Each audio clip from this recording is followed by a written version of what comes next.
তো বন্ধুরা, good morning বন্ধুরা। তো ফাইনালি আমি আমার সব ফুডের সমস্ত কিছু রেডি করে ফেলেছি। এতে চিড়া দেয়া আছে এবং গাজর আছে, ডিম সিদ্ধ আছে। তো আজকে আমি এতে মেডিসিনটা দেবো। মেডিসিনটা কী দেবো? এটা ভাই মিরাল। এই ভাই মিরালটা আমি এতে দেবো। সব ফুডের সাথে মিক্স করে দিলে ওরা খাবে ভালো। তো চলুন বন্ধুরা, ওটা আমি কীভাবে দিচ্ছি, দিয়ে মিক্স করে ওদেরকে দিচ্ছি সেটা আমি দেখাচ্ছি। তো বন্ধুরা, আমি দেখুন আমার এই ভাই মিরালটা আমি দিচ্ছি। এটা পাখি অনুযায়ী আপনারা দেবেন। এটা পুরোটা ভালো করে দিয়ে দিচ্ছি।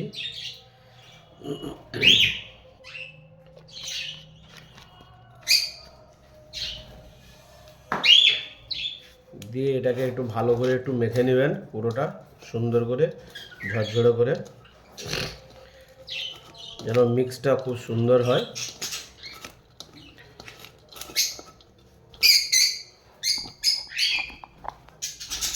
ভালো করে দেখুন মেখে নিচ্ছি আমি সবাইকে।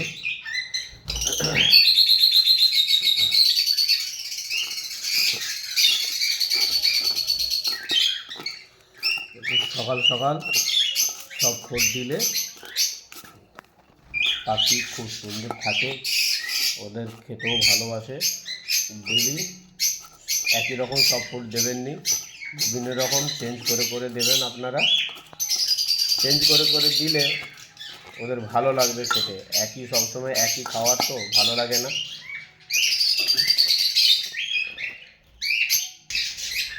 চলুন বন্ধুরা, আমি ওদেরকে এবার খাবারগুলো দিই। প্লেটে সাজিয়ে নিচ্ছি। পাখিকে একটু বেশি করেই খাবার দেবেন। হয়তো আপনারা ভাবছেন যে খাবার দিলে নষ্ট করে ফেলে। এই নষ্ট করে ফেলাটা কিন্তু ওদের কিন্তু পরিপূর্ণতা খাদ্য। পাখি খেয়ে অবশিষ্ট হয়ে গেলে সেটা কিন্তু ভালো। হয়তো আপনারা ভাবছেন যে পাখিকে এত দিলাম, খেয়ে নষ্ট করে ফেললো, এই জিনিসটা নষ্ট হয়ে গেল। কিন্তু না, ওরা খাওয়ার পরে এক্সেসিভ হওয়াটা সেটা ভালো। যখনই ভাববেন যে প্লেট পরিষ্কার করে পুরো খেয়ে নিয়েছে, তখনই ভাববেন যে ওদের মধ্যে হয়তো ঠিক মতন খাওয়াটাও হয়নি। যখনই খেয়ে এক্সেস হয়ে যাবে, তখনই ভাববেন যে খাওয়াটা ওদের ঠিকই আছে। এই দেয়া হয়ে গেল, এবার আমি আমার খাঁচায় দেবো। তো চলুন দিচ্ছি একটু। ওদের দেওয়ার সাথে সাথে কি রিয়েক্ট হয় একটু একটু দেখুন, ঠিক আছে?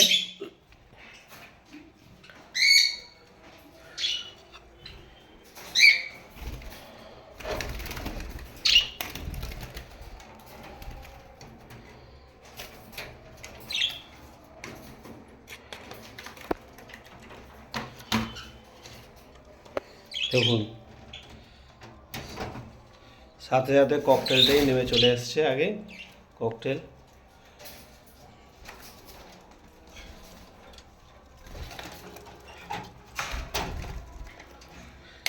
তারপরে বলতে এই যে ফিমেলটা, এই লুটিনো ফিমেলটা, ও বিশাল মারাত্মক জিনিস। দেখুন দিয়ে দিয়েছি, ওরা এবার খাবে। দেখছেন সাথে সাথে চলে এসছে। দেখুন এরাও খেতে নেমে গেছে।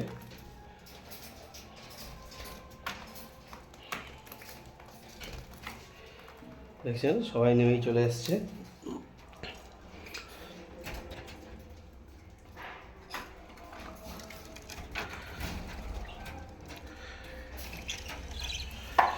আমি আমার এই জাভাগুলোকে দিয়ে দিচ্ছি। জাভা দেখুন এখানে বসে আছে ভেতরে, এখানে ভেতরে বসে আছে জাভা, দেখতে পাচ্ছেন। ওখানে আছে, এখানেও বসে আছে। এই জাভাটা 8টা ডিম নিয়ে বসে আছে। 8টা ডিম, একটা ডিম সাইড হয়ে গেছে। এই দেখুন এরা সবাই চলে এসছে খেতে।